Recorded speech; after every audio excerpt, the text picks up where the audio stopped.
سیاسی بے چینی کا ذکر کر رہے ہیں تو سیاسی بے چینی کے ساتھ ہی یہ معیشت کے معاملات جو ہے اس وقت تاریخ کا بدترین کاروباری بندہ ہمیں نظر آتا ہے. مارکیٹس میں چلے جائیں, تاجروں سے آپ گفتگو کریں تو ان کا رونا ختم ہی نہیں ہوتا. بل ہیں, تنخواہیں ہیں اور دیگر معاملات ہیں, اخراجات بڑھتے جا رہے ہیں لیکن آمدن انتہائی کم ہے. اور یہ سارا سیاسی بے چینی کی وجہ سے ایک طرف جو پاکستان تحریک انصاف اور اس کی اتحادی جماعتیں ہیں اور خاص طور پر جو قائدین ہیں وہ برملا اعلان کر چکے ہیں کہ پنجاب اسمبلی نہیں رہنے دیں گے, کے اسمبلی نہیں رہے گی. اور دوسری طرف جو اپوزیشن ہے وہ یہ کہہ رہی ہے کہ ہم اس کو ڈیزالو نہیں ہونے دیں گے. اور اس سارے عمل میں سب سے زیادہ جو متاثر ہو رہا ہے وہ عام آدمی ہے جس کے لیے روزمرہ کے معاملات چلانا مشکل ہو چکا ہے. صافی خواجہ دانیال سلیم موجود ہے. خواجہ صاحب, اس وقت صورتحال یہ ہے کہ ایک طرف تو عوام کی طرف سے ایس او ایس میسج جا چکا ہے کہ ہمیں بچایا جائے,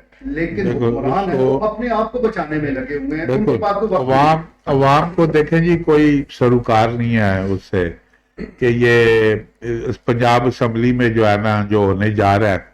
ابھی انہوں نے کر دیا ہے جو 8:30 بجے کا جو ٹائم انہوں نے فکس کر دیا ہے کہ مارکیٹیں جو ہے نا وہ بند ہو جائیں. یہ سیدھا سیدھا مطلب عوام پہ مطلب حملہ کیا گیا ہے اور یہ وفاقی حکومت نے کیا ہے, آل پاکستان نے مطلب کیا ہے. اور انہوں نے ریزسٹ کرتے ہوئے انہوں نے پنجاب نے اور کے پی کے نے انہوں نے کہا جی آپ اس کو ماننے کے لیے تیار نہیں ہے. ابھی جس طرح آپ کہہ رہے ہیں کہ اعتماد کا یہ ووٹ لینا ہے, اور یہ ابھی عمران خان نے through president of Pakistan army chief سے ٹائم جو ہے نا وہ مانگ لیا ہے کہ میری 1-to-1 ایک ملاقات ہو اور میں جو ہے نا اصل جو پاکستان کی صورتحال ہے اس سے میں جو ہے نا آرمی چیف کو میں آگاہ کروں. میں پہلے بھی بار بار ذکر کر چکا ہوں کہ یہ ایک ملک میں ایک یونیورسٹی ہے جو رجیم جو ہے نا وہ لے کے آتی ہے اور چینج کرتی ہے, اس کو کیا کرنا ہے, کس طرح چلانا ہے, یہ پوری ایک یونیورسٹی ہے. وہ یونیورسٹی اگر چاہے گی کہ پنجاب میں رجیم چینج ہو تو وہ چینج ہو جائے گا. اگر وہ نہیں چاہے گی کہ بھی نہیں کرنا تو کسی کا جو ہے نا وہ جرت نہیں ہے کہ وہ بولے جو ہے نا مطلب چینج کر لیں گے. تو اس لیے یہ مطلب وہ کوئی گو میں مطلب آپ کہہ رہے ہیں نا, ابھی بابر صاحب فرما رہے ہیں کہ وہ مطلب وہ آیا کہ گیا, یہ جو پرویز الہی ہے ان کے پاس فگر نہیں ہے, وہ 15 وہ نہیں کرے گا, 3 وہ تو بالکل ننگے ہو گئے ہیں, ایک وہ ایم پی اے زنانہ ایم پی اے اس کا مطلب خبر لگی ہوئی ہے کہ میں اس کو میں جو ہے نا وہ ووٹ نہیں میں دوں گی, اس طرح کے. تو جب مطلب ابھی دیکھیں چکوال میں ہمیں زیادہ دور جانے کی ضرورت نہیں ہے, ہمارے پاس مثال موجود ہے اس کی ذوالفقار دلہ کی. دلہ اپنا نون کا جلسہ بکسا کے اور رات کو کالی گاڑیاں آئی ہیں اور اس میں بٹھا کے دلہ صاحب کو لے جا کے اگلے دن وہ پی ٹی آئی کے جو ہے نا وہ امیدوار بن گئے اور پی ٹی آئی کے ابھی وہ ایم این اے ہے جو ہے نا. یہ ہمارے سامنے آنکھوں کے مطلب سامنے ہوا ہے. تو ہم مطلب کس طرح جو ہے نا ابھی وہ کر لیں کہ بھی نہیں یہ سارا جو معاملات ہو رہے ہیں کہ یہ سیاسی معاملات اسمبلی کے اندر یہ پارٹیوں کے درمیان ہے, یہ بالکل نہیں ہے. یہ پوری ایک یونیورسٹی ہے اس کے پیچھے جو مطلب اس کو رجیم چینج اور رجیم لانے کی یہ ساری وہ ایک کام کرتی ہے جو وہ یونیورسٹی کام کر رہی ہے. ٹھیک ہو گیا جی, یونیورسٹی کام کر رہی ہے اور اس کے جو اس یونیورسٹی کے وہ بھی جانتے ہیں کہ پاکستان میں جو سیاست ہے کس قسم کی کامیاب ہوتی ہے. اینٹی اسٹیبلشمنٹ سیاست خواہش ضرور ہوتی ہے کئی لیڈران کی, لیکن اس کو آگے بڑھانا اتنا آسان نہیں ہے. ہم نے دیکھا ہے کہ کئی لیڈران بڑے بلند دعوے کرتے ہوئے ایک قدم آگے بڑھاتے ہیں لیکن چند دنوں کے بعد ہی 2 قدم وہ پیچھے چلے جاتے ہیں. اس وقت بھی جو سیاسی بے چینی ہے, جو حالات ہیں وہ اسی طرف جا رہے ہیں. لائیو اسٹوڈیو میں سینئر صحافی راجہ افتخار احمد موجود ہے. راجہ صاحب کو ساری بحث مباحثہ اپنی جگہ رہ گیا, حکومت میں کوئی آئے جائے, کون سی سیاسی جماعت وہ مقبولیت پا رہی ہے, یہ معاملات اپنی طرف رہ گئے. لیکن جو عوامی ریلیف ہے اس حوالے سے اب عوام کو ہے کہ کوئی کہیں ان کی بات ہو رہی ہے, ایوانوں میں کہیں ان کا بھی تذکرہ ہو رہا ہے. شکریہ جی میر صاحب. پروگرام شروع ہونے سے پہلے میں نے اپنے یہاں ہمارے نوجوان کیمرہ مین اذان بٹ صاحب انہیں میں یہ اسی ٹاپک پہ گفتگو ہوئی تھی تو میں نے انہیں بتایا کہ آنے والے جو 3 سے 4 سال ہیں، ان 3 سے 4 سالوں میں بھی ہم جو مڈل کلاس، جو ہم عوام کی بات یہاں سے اسٹوڈیو سے روز ان کا مقدمہ لڑ رہے ہیں، ان کو آنے والے 3 سے 4 سال میں بھی کوئی ریلیف ملتا ہے کم از کم مجھے نہیں نظر آ رہا. کیونکہ میری صاحب یہ ہے کہ دیکھیں یہ ریلیف جو ہے یہ کوئی پیراشوٹ کے لیے نہیں ملتا. یہ جو گورنمنٹ نے ابھی ایک مداری تماشا لگایا ہوا ہے، آج صبح جب میں صبح نہیں بلکہ تقریباً 12:15 بجے تحصیل چوک میں آٹے کا جو ٹرک آیا ہوا تھا، ایک لمبی خواتین کی جو لائن ہے وہ الگ تھی اور مردوں کی لائن جو ہے وہ الگ تھی. اس سے پہلے کیا لائنیں کم تھی یوٹی اسٹور پہ؟ اب تلک گاؤں روڈ پہ چلے جائیں، جتنے بھی یوٹی اسٹور ہے، خواتین بپردہ خواتین جو ہے وہ صبح صبح آ کے لائنوں میں لگ جاتی ہے. بات کرنے کا مقصد یہ ہے کہ یہ حکومت نے صرف ایک جسے کہتے ہیں نا for the time being in کو جو ہے نا ایک جو کہتے ہیں نا پوری دینے، یہ جو سبسڈی ہے میں نے پچھلے پروگرام میں بات کی ہے، یہ چند دنوں کے لیے تو یہ کر سکتے ہیں یا چند ماہ تو یہ حکومت سروائیو کر سکتی ہے، لیکن یہ کسی طور پر بھی عوام کی مشکلات کا یہ حل نہیں ہے. یہ ٹیمپریری حل ہے. چلے آج کسی کو 600 کا 700 کا تھیلا مل جائے گا، 10 دن مل جائے، کتنے یہ دیں گے؟ پھر جب یہ لوگ جو ہے جب سرکار جو ہے یہ اس قسم کے جناب یہ ڈرامے بازی کر کے یہ سبسڈی کے نام پہ جو لوگوں کو وقتی ریلیف دیتے ہیں، اس کے فوراً بعد پھر منی بجٹ آ جاتا ہے. تو اگر میں یہ سمجھتا ہوں کہ دیکھا جائے تو یہ جو ہم لائنوں میں لگ کے 7 دن اپنا ٹائم ویسٹ کر کے جو بندے لیتے ہیں آٹا، یہ ہم اپنے پیسوں کا ہی لے رہے ہیں، کیونکہ انہوں نے پھر ٹیکس بڑھانے ہیں، انہوں نے پھر منی بجٹ پیش کرنا ہے، اور پھر جو مہنگائی ہے وہ آج جو ہے یہ منی بجٹ کے بعد یہ پھر آسمانوں پہ چلی جائے گی. دوسری بات یہ ہے، خالد صاحب نے بات کی ہے بھی یہاں پہ کہ بجلی کی جو لوڈ شیڈنگ ہے 8 بجے رات کو مارکیٹیں بند، یہ کوئی آج سے پہلا سال ہے؟ یہ میں نے پچھلے 12-14 سال سے ہم دیکھتے ہیں کہ ہر جب گرمی کا پیک موسم شروع ہوتا ہے، جب آپ کی جون جولائی یہ شروع ہوتا ہے، تو میں یہ سنتا آ رہا ہوں، آپ بھی سنتے آ رہے ہیں، میگا واٹ 8000 میگا واٹ بجلی کا شارٹ فال پہنچ چکا ہے. یہ 8000 میگا واٹ بجلی کا شارٹ فال جو ہے یہ پچھلے 10 سالوں سے ہم سے کور نہیں ہو رہا. یہ کیسے کور ہوگا؟ جب تک کوئی پروجیکٹ لگیں گے نہیں، جب تک یہ مختلف ذرائع جیسے یہاں پہ ہم ذکر کر چکے ہیں، ہوا سے، کوئلے سے، ہمارے پاس ایٹمی طاقت ہے، پروجیکٹ لگے گے نہیں. دیکھیں نا میر صاحب، آج یہ ریلیف کی آپ بات کر رہے ہیں نا، کوئی ایسا ہو سکتا ہے کہ رات کو کوئی یہ کارخانہ لگائیں تو صبح عوام کو وہ ریلیف فراہم کر رہا ہے؟ کوئی جب لانگ ٹرم پروجیکٹ گورنمنٹ شروع کرے گی، وہ پھر 2 سال کے بعد جا کے، 1.5 سال کے بعد جا کے، 3 سال کے بعد جا کے اس کے ثمرات جو ہیں وہ عوام تک پہنچنا شروع ہوں گے. تو بجلی کا شارٹ فال جو ہے وہ 8000 پچھلے 10 سال سے موجود ہے. آج بھی سردی میں جو ہے وہ بجلی مینٹیننس کے نام پہ بجلی جب نہیں ہے، آپ کی صنعتیں بند ہیں، کارخانے بند ہیں. ایک عام جو ہے دیہڑی دار بندہ جو ٹیلر ہے وہ بے روزگار بیٹھے ہوئے دیکھ رہا ہے بجلی کب آئے گی کب جائے گی.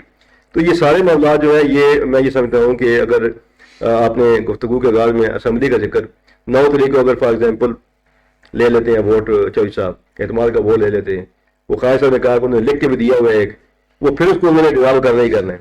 اس کا مطلب ہے کہ ایک اور آئینی بحران جو ہے ڈیزالو ہونے کے بعد جب بالکل آپ کا انتظامیہ کے اوپر چیک اینڈ بیلنس کو نہیں ہوگا، پھر عوام کا کون خیال کرے گا؟ یہ آپس میں جب دستوں کے رواں ہیں، اس کا حل ایک ہی نظر آ رہا ہے کہ اگر آنے والے دنوں میں آنے والے جو 6 سے 7 ماہ ہیں اس میں کوئی الیکشن ہو جائے اور کوئی ایسا بندہ بھی کوئی نظر نہیں آ رہا، وہ یہی ہے کہ کوئی فرشتہ آئے، کوئی ایسا بندہ آئے کہ جو یہ پالیسیاں بنائے، لانگ ٹرم پالیسیاں بنائے، اور پھر جا کے 3-4 سال کے بعد جو ہے وہ یہ ریلیف جو ہے یہ عوام کو. آخری بات آپ یہ دیکھیں آٹا، میں نے آج بھی صبح ایک جگہ پہ بیٹھے ہوئے تھے، میں نے کہا کہ پاکستان ایک ذاتی ملک ہے. پچھلے مہینے میں نے یہاں ڈلوار میں ایک بڑے اچھے سے بتا رہا ہے، میں کبھی سال کے بعد ان سے لیتا ہوں 8-10 من خریدتا ہوں دانے. تو میں نے کہا چوہدری صاحب کو دانے، انہوں نے کہا جناب میں نے 2 دن پہلے 300 من یک دانے میں منڈی میں دے کے آیا ہوں، غلہ منڈی میں، کل 4,000 من کے حساب سے. تو بات کرنے کا مقصد یہ ہے کہ ذمہ داری ذاتی ملک ہے، لوگوں کے گھروں میں بھی ابھی چلے ٹھیک ہے وہ اتنا وہ نہیں ہے، لیکن پھر بھی اتنا ہوتا ہے، اجلاس ہوتی ہے. تو میں یہ سمجھتا ہوں کہ یہاں بھی پھر آپ کی جو حکومتی اقدامات نہ ہونے کی وجہ سے یہ انہوں نے اس کو کوئی پلاننگ نہیں کی. گندم آپ کی سمجھنے ہو کہ افغانستان اور دوسرے صوبوں میں، افغانستان میں یہ دیکھیں بارڈر جو ہے اس کی سچویشن دیکھیں، ایک ویڈیو آئی ہے 2-3 دن پہلے، تو وہاں پہ جو ٹیررسٹ ہے وہ انہوں نے کٹر اٹھائے ہوئے بڑے، اور وہ جو باہر ہے انہوں نے گاڑی کھڑی کی ہے، گاڑی کے اوپر جناب انہوں نے وہ سیڑھی لگا کے اور بال پوری جو ہماری آرمی نے جو لگائی ہوئی ہے وہ بال کاٹ کے. تو پھر مطلب یہ جب تک یہ معاملات ٹھیک نہیں ہوتے آنے والے، میں آپ کو بتا رہا ہوں کہ 3-4 سال بھی ہم نے یہی رونا تھا. یہی رونا جاری رہے گا، اور کرسی کا جو کھیل ہے وہ پہنچ چکا ہے. اور جہاں تک ریلیف پیکج کی بات ہے جس کا بڑا اعلان حکمرانوں کی طرف سے ہوتا ہے، لیکن ہمیشہ یہ ریلیف پیکج دھوکہ ہی نکلتا ہے. یعنی حکمران ایک طرف 10 روپے عوام کی جیب میں ڈالتے ہیں تو دوسری جیب سے 20 روپے نکال لیتے ہیں. ماضی میں تو ہم نے یہی دیکھا ہے. اسٹوڈیو میں تجزیہ کار عبدالخالق درویش بھی موجود ہیں. درویش صاحب، حکمرانوں پر، حکومت پر، حکومتی اقدامات پر جب عوام کا اعتماد اٹھ جائے تو پھر یہ گورننس چلے گی کیسے، بہتر کیسے ہوگی؟ کیونکہ جمہوریت میں تو عوام اور حکمرانوں کا رشتہ بڑا مضبوط ہوتا ہے، اعتماد کا رشتہ ہوتا ہے. تو اب تو اعتماد ہی نہیں رہا. ایک امید کی کرن تھی اور وہ بھی سٹیٹس کو کی پارٹی ثابت ہوئی. ان کا گروپ، ان کی پارٹی نے پچھلی سابقہ حکومتوں سے بھی زیادہ بدتر پرفارم کیا. اب صورتحال یہ ہے کہ اس حمام میں سارے ننگے ہیں. جتنی اویلیبل آپشنز ہمارے سامنے موجود ہیں ان میں سے ایک بھی نہیں ہے کہ جو جنرل پبلک کے ساتھ، ماسز کے ساتھ کمیٹڈ ہو. ایم ایل ایز کو، ایم پی ایز کو، طاقتور لوگوں کو، طاقتور طبقات کو ہر حکومت پہلے سے زیادہ بہتر انداز کے اندر اکاموڈیٹ کرنے کی کوشش کرتی ہے. جنرل پبلک ان کا کنسرن ہی نہیں رہا. ان کے لیے میں اکثر کہتا ہوں کہ ان کے لیے پھر تقریریں ہیں، دھواں دھار تقریریں ہیں اور خالی کھوکھلے وعدے ہیں. اور یہاں پہ دیکھیے، مجھے ایک سوال آپ سے کرنا ہے اور پوری پاکستان کی ساری پبلک سے میں ایک سوال کرتا ہوں، اور وہ میرا سوال یہ ہے: اگر ایک لیڈر، اگر ایک قائد اپنی پارٹی کے اندر انصاف قائم نہیں کر پاتا تو کیا وہ پورے ملک کو انصاف دے سکے گا؟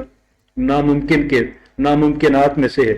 آپ مجھے کوئی پارٹی آپ اٹھا لیں، کسی بھی پارٹی کو اٹھا لیں، اس پارٹی کو بھی اٹھا لیں کہ جس پارٹی کا نام ہی انصاف پارٹی ہے، اس کے اندر جو موجود افراد ہیں وہ پرانے کارکنان ہوں یا دیگر ان کے جو دوسرے اور تیسرے درجے کے قائدین ہوں، کیا ان سے پوچھیں کہ کیا آپ کی پارٹی کے اندر ایک انصاف پہ مبنی نظام قائم ہے؟ اگر ایک چھوٹی سی پارٹی جو ہے اس کے اندر جو چند لاکھ، جس کا جو سیٹ اپ ہے، اس کا جو سٹرکچر ہے، وہ شاید 1 لاکھ افراد پہ بھی نہ بنتا ہو، اس کا جو سٹرکچر ہے، لیکن کیا وہ 22 کروڑ لوگوں کے اندر انصاف قائم کر سکیں گے؟ Not possible at all. سب سے پہلے ہماری بنیاد ہی غلط ہے. ہماری بنیاد کے اندر غلطی کیا ہے کہ سیاسی پارٹیاں، ان کے اندر ایک ڈیموکریٹک سسٹم موجود ان کے اندر نہیں ہے. ان کے اندر ایک منصفانہ نظام قائم نہیں ہے کہ جو لوگ پارٹی کے ساتھ منسلک ہیں، جو ان کے درمیان انصاف کر سکے. اگر ان کے درمیان انصاف کرنے میں ان کو بدترین ناکامی ہے یا شاید ان کی پرائیورٹی نہیں ہے، ان کی انصاف قائم کرنا، ملک کو چھوڑ دیں. ایک پارٹی، اپنی پارٹی کے اندر انصاف قائم کرنا ان کی ترجیحات میں سے ہی شامل نہیں ہے، تو کیسے ممکن ہے کہ they will be able to do justice with the country? Or unless and until the justice is served to the whole of the country, I think we, the masses, the general public of Pakistan, they are not going to prosper at all, and they will never ever be able to feel comfortable. That's the trouble here in Pakistan, unfortunately. ٹھیک ہو گیا جی. آپ کا point کہ جماعتوں میں، سیاسی جماعتوں میں ہی جمہوریت نہیں ہوگی تو ملک میں کیسے آ سکتی ہے؟ یہ جتنے بھی لیڈران ہیں یہ عوام پر ہی اعتماد نہیں کرتے، یہ اپنی جو جماعتیں ہیں ان کے لیڈران پر ہی اعتماد نہیں کرتے، بلکہ صرف اور صرف اپنے خاندان کے لوگوں کو ہی پرموٹ کرتے ہیں. جب یہ نہ رہے تو پھر ان کا بیٹا ہوگا، جب وہ نہ ہو تو بھائی ہوگا. یعنی اپنے خاندان کے اندر ہی یہ ریوڑیاں بانٹتے رہتے ہیں. یہی وجہ ہے کہ سیاسی جماعتیں جس طرح مستحکم ہونی چاہیے وہ ہمارے ملک میں ہے ہی نہیں. بس ایک شخصیت ہوتی ہے جس کا نام پارٹی ہوتا ہے. شخصیت کو آپ نکال دیں تو پیچھے کچھ بھی نہیں بچتا. یہی صورتحال ہمارے ملک میں جمہوریت کی بھی ہے. جب تک سیاسی جماعتیں اسٹرانگ نہیں ہوں گی، مضبوط نہیں ہوں گی، جمہوری اقتدار کا تحفظ نہیں کرے گی تو ملک میں جمہوریت کا خواب دیکھنا بس خواب ہی رہے گا. صاحب، جب تحریک عدم اعتماد پیش کی گئی عمران خان کے خلاف تو اس وقت بھی چکوال سے کوئی بغاوت نہیں ہوئی، جو لوگ ساتھ تھے پارٹی کے ساتھ تھے. اب عدم اعتماد کی ووٹ کی جب بات ہو رہی ہے تو یہاں پر جو 4 MP ہیں وہ پارٹی کے ساتھ مضبوطی سے جڑے ہوئے، حالانکہ اب بھی بغاوت موجود ہے. تو اس حوالے سے چکوال کا کردار تو بڑا زبردست ہے. نہیں بغاوت ہوئی ہے. اپنا میر صاحب، یہ تلگانگ تھے چودھری فالق حسین جو چودھری شجاعت کے صاحبزادے تھے، وہ انہوں نے، بلکہ وہ کہہ رہے ہیں کہ وہ طارق بشیر چیمہ اور وہ چودھری سالت تھے، یہ 2 ووٹ ابھی وہ حوالے بھی دے رہے ہیں کہ یہ 2 ووٹوں پہ کھڑے ہیں، وہ کیونکہ ان کی تو ضرورت نہیں تھی پڑی جو وہ 15-20 پی ٹی آئی کے جو منحرف ہوئے تھے، کیونکہ وہ بیچ میں سپریم کورٹ کا فیصلہ آنے تھے، پھر ان کو پیچھے کر دیا گیا تھا کہ وہ اگر ووٹ استعمال کرتے تو اپنی رکنیت سے انہوں نے محروم ہو جانا تھا، جس طرح پنجاب اسمبلی میں جنہوں نے حمزہ شہباز شریف کو ووٹ دیا تھا پی ٹی آئی کے جو منحرف تھے تو وہ ان کو ڈی سیٹ کر دیا گیا تھا۔ تو یہ بہرحال چکوال سے یہ چودھری سالک حسین اس وقت اور یہ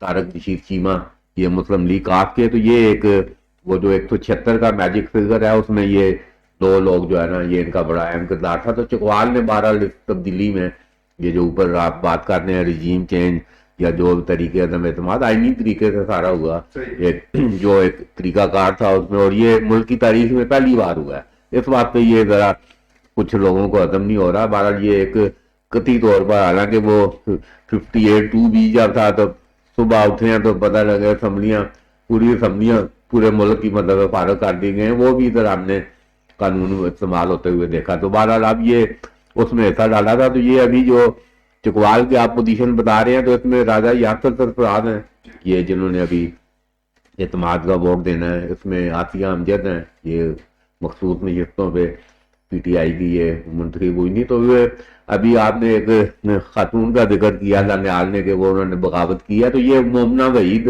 اگر آپ کو یاد ہو عاطیہ امجد کے ساتھ پریس کلب میں ہم نے چائے پلائی تھی انہیں، بڑی ڈیشنگ خاتون ہے، اور وہ دیکھنے مطلب ہے لوگ وہ کہہ رہے ہیں جی بھائی ایک صرف میں نہیں ہوں، اور بھی وہ انہوں نے کل جو ٹی وی پہ میں نے خود ان کی گفتگو سنی ہے تو اور بھی بھائی 10-15-20 لوگ جو ہیں وہ پرویز الہی کو ووٹ نہیں دینا چاہتے۔ تو بہرحال یہ ایک دلچسپ صورتحال ہے، بہت بڑا چیلنج ہے چودھری پرویز الہی کو، مگر وہ یہ لے جائیں تو وہ جس طرح میں نے ذکر کیا دونوں پوزیشن یا پھر یہ ہے کہ ووٹ لینے کے بعد اب یہ اگلی تھنکنگ یہ ہے کہ ووٹ لینے کے بعد وہ کہ نہیں جی ہوں تو ذرا بڑا مشکل نہ لیا کہ کام شام ترقیاتی ہون دے تھوڑے جڑے ہوندے پہ، تو یہ ایک ایلیمنٹ وہ بھی اپنی جگہ۔ بہرحال یہ اب کھیل تماشا میں سمجھتا ہوں یہ بند ہو کر 11 کو اس کا کچھ نہ کچھ جو ہے نا نتیجہ بہرحال نکلنا چاہیے، جس نے بھی آنا ہے مطلب آئے، تاکہ یہ جو ایک بڑا چیلنج جو معاشی بحران کا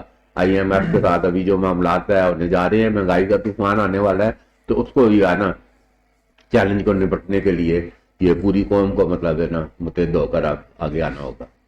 ٹھیک ہو گیا جی، پوری قوم کو متحد ہونا پڑے گا، اور جہاں تک سیاسی چیلنجز کا تعلق ہے وہ تو جاری ہے، لیکن آج بڑا ریلیف پاکستان تحریک انصاف کے چیئرمین عمران خان کو ضرور مل گیا، کیونکہ لاہور ہائی کورٹ نے الیکشن کمیشن کا پاکستان کو مزید کارروائی سے روک دیا ہے، اور یہ ایک بڑا ریلیف ہے۔ اس کے ساتھ ساتھ جے این ٹی جو کہ حملہ ہوا تھا خان صاحب پر، اس حوالے سے بھی رپورٹ سامنے آ رہی ہے۔ تو یہ جو ایک سیاسی اقدامات ہیں یہ اپنی جگہ جاری ہے، لیکن ملک میں ملکی جو معاملات ہیں وہ اس حوالے سے بھی بگڑتے جا رہے ہیں کہ آئے روز انکشافات ہو رہے ہیں، مختلف لیڈران وہ ایسی گفتگو کر رہے ہیں کہ عام آدمی کے لیے وہ باتیں ہضم کرنا مشکل تر ہوتا جا رہا ہے۔ اسی طرح مختلف کالم نگار جس طرح کے انکشافات کر رہے ہیں تو یہ سامنے آتا ہے کہ ملک میں ہوتا کیا رہا ہے، اور اتنے بڑے لیڈران اتنے بڑے لوگ وہ کس قسم کی گفتگو میں مصروف رہے ہیں۔ ایک طرف عوام ہے